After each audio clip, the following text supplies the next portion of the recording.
Hello and welcome to the Master's Voice, the podcast series based on expert conversations on Mediabrief.com with the experts that I, your host and friend Pavan Chawla, invite to the show.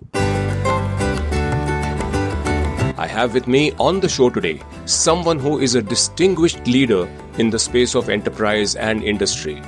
But before I introduce my very special guest, allow me to set the perspective. The ongoing lockdown across India to prevent the spread of the COVID-19 pandemic. Very justifiably, now the single biggest objective is to protect the lives of 1.3 billion Indians. The key, therefore, is to keep Indians indoors and safely socially distanced. And there is one really tremendous resource that can help in this fight against COVID-19. What is that terrific resource and how do we inform and inspire it to pitch in and serve the cause of its family, surrounding society and nation? This is where I take the pleasure of introducing my distinguished guest today on the Master's Voice on Mediabrief.com. I have with me a true titan of not just enterprise but also of social care.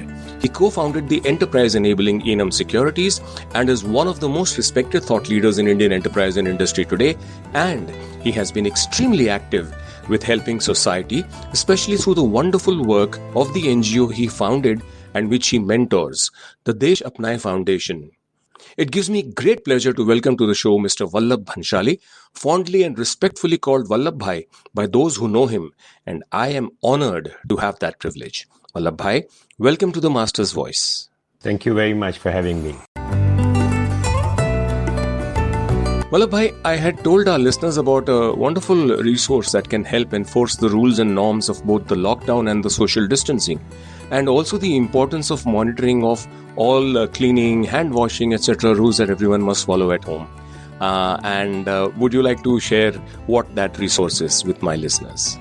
Oh, of course. And they are our most loving children, particularly those who are between the age group of 9 to 14.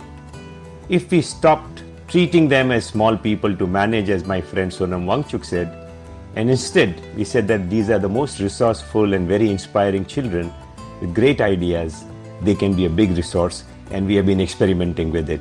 I can say with great confidence that it is a huge resource waiting to be tapped. Wonderful.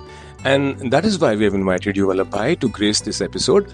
And if you could tell us a little more first about Desh Apnayen Foundation, what it is and why it was formed. I am aware of it, I hold it in high esteem, but I'd like my listeners to know it from you.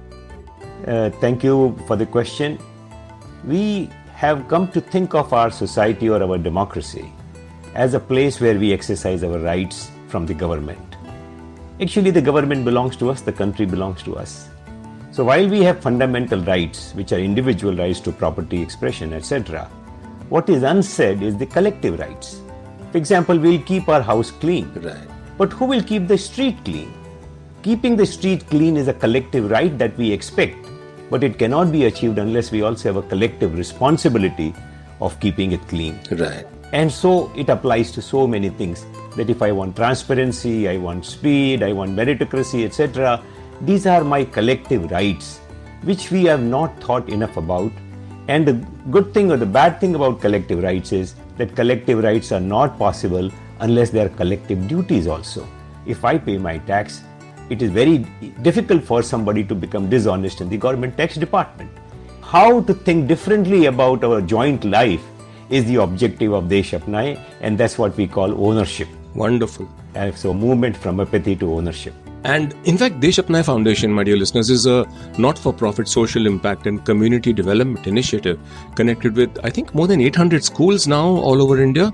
Yes, absolutely. I think where it mentors young students with the help of their teachers and school principals by imparting them citizenship education. So a little bit more on citizenship education, Vallabhbhai.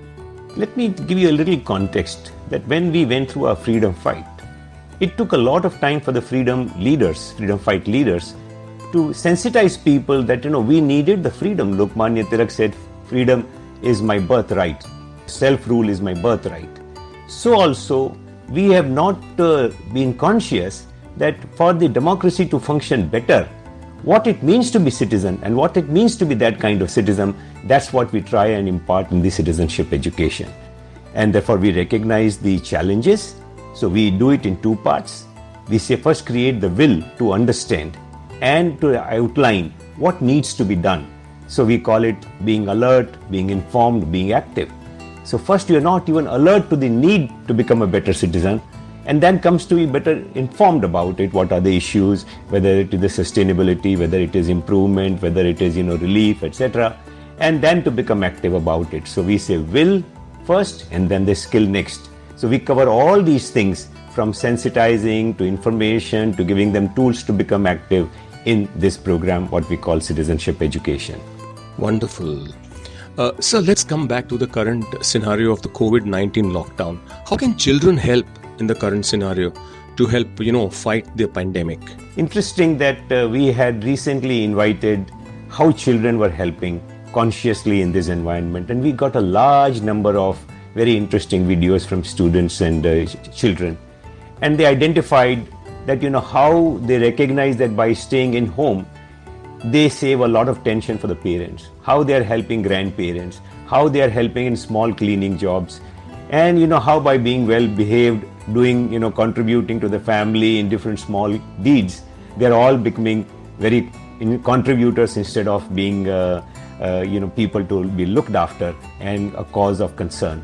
So therefore children are recognizing this, that they understand. I think they understand the most complex problems. If you just take time to explain it to them patiently, they are very, very quick.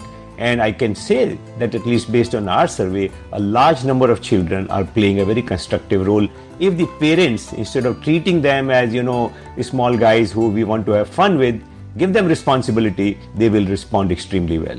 Wonderful. So is there reverse mentoring also happening at homes, do you think?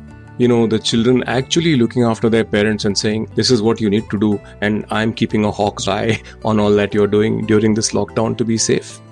It happens all the time. It happens all the time. When new things come, children adapt very fast and adopt them very well. And therefore, we all learn technology from our children, for example. Right. So this whole new behavior of wearing masks, washing hands, etc., children learn very, very quickly. And if you allow them the leadership, they will definitely become leaders, mentors. They will find out a lot more information about it than you do. At our home, we have divided the responsibility of, on the COVID management. And different people manage different parts of getting the information, what is the best thing available in what place. So I think if you share the responsibility with children, they will not only discharge it, but they will lead the way. And we have seen enough examples of it. Right. So, as you said, this actually will help children develop, leadership qualities. And like you mentioned, be alert, informed and active. In fact, alert, informed and active citizens who are responsible too. And this reminds me of a major initiative that you launched in end 2019, that is last year. The Actizen contest across schools all over India. Would you tell us a little more about the Actizen contest? Sure. So the idea is, we have two kinds of programs, long-term and short-term. So we engage with schools throughout the year, and then we also create this opportunity of participating in a contest which is in two parts. In the first part, children, answer simple questions based on what they study regularly, and they conduct some community work. By doing that, they develop their leadership quality, they become engaged with their community and surroundings. And in the second part, they compete all India basis to find solutions as if they were big experts, and schools, teams, etc. come and present to a jury. And we had some wonderful ideas presented to a grand jury, having some people like Ashwini Iyer, Cyrus Gazdar, who are top social scientists in their own right. And so we had a grand ceremony after that. We had the innovation leader in the country, Mr. Harsh Mariwala, give away the presents and the rewards. And movies are going to be made on the winners. So it's very exciting, and hundreds of schools participated. Thousands of students came forward to participate. Wonderful. This is going to be an annual feature and only going to grow. Wonderful, sir. And I think it's truly a very relevant and extremely required, if I may editorialize here, initiative. It's not for profit, but the biggest profit here is for society and nation, the good that we spread, the responsible young citizens that we help nurture in their schools. So we hope the lockdown opens up soon and the 2020 edition of Actizen can roll out. Tell us about your plans for it. What do you have in mind? So, we need to engage with different sections of society. And so presently we are focused on students in schools, because we think there's the greatest potential, because they are still, positive minds and uncorrupted by, hard influences. But we will create different activities to go to colleges and to go to corporates and other sections of society also, and hopefully also create, contests, etc. for them, because they are, it's a kind of gamification people get very easily attracted to. In this lockdown period, we are doing a number of webinars and bringing very useful material to schools and parents. So I think it's an ongoing exercise, exactly like freedom fight. Our intent is to take our country from SU-RAAJ or self-rule to SU-RAAJ or good rule, and that will happen only by engaged citizenry. So it's a long journey, but we are all very committed. Wonderful, sir. So very relevant and so wonderfully well said.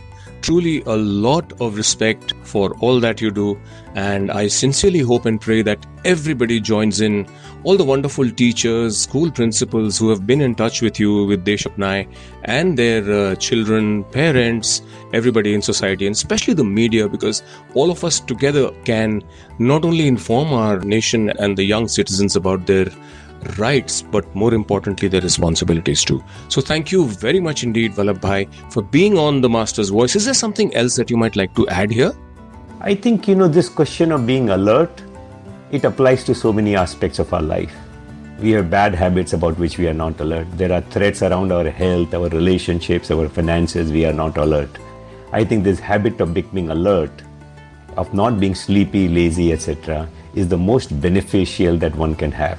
So, meditative practice, which makes you more alert, is something that can be a boon, the biggest boon that anyone can have. And so I would say, first, alert is the stepping stone to great success and happiness in life. Wonderful, sir. Wonderful. Thank you ever so much, Vallabhbhai. Thank you very much. So that was Sri Vallabh Bhanshali, Vallabhbhai as he's fondly and affectionately called, a titan of not just enterprise but also of social care. And I'm glad and privileged that he was with us on the Master's Voice. I hope you too liked and were inspired by what he had to say. Do let us know. Till the next time, till I come back with another master, this is your host and friend Pavan Chawla from the Master's Voice on Mediabrief.com saying, till we meet again, bye-bye.